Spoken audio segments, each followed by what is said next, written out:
I come from Moose Jaw, Saskatchewan. My name is Jerry Service. I played in Humboldt in 1955-56. And what's it like being in Humboldt? Well, it was a little town, and it was really always cold because it was, you know, wintertime, and there was lots of cold weather there, eh?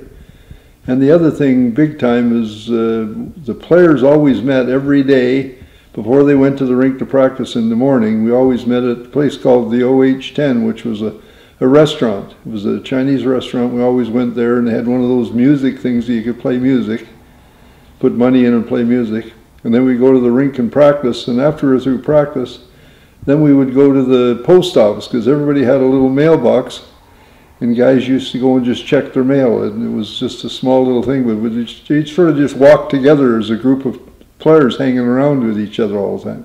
And then there was always games playing. People would send people stuff in the mail. It was just garbage type of thing, but it was always just hanging out together. That's the great thing about hockey teams or sports teams, is you just hang around together a lot, and you learn a lot about each other. Some of the stuff is good and some of the stuff is bad, but it's just part of what happens, eh? Sick.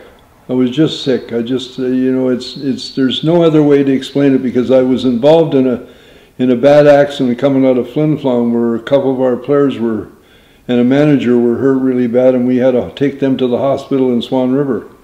And it's just the saddest feeling you can have when that happens. You know exactly, I know where they're at. When we had our accident just outside of Flin Flon, I was driving the car behind the one that was hit by the tanker.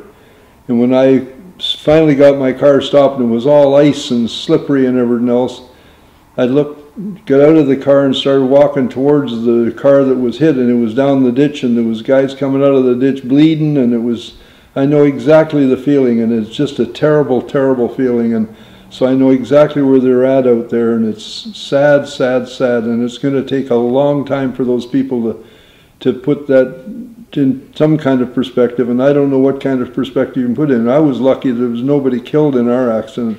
There was just people hurt. There's a major difference there.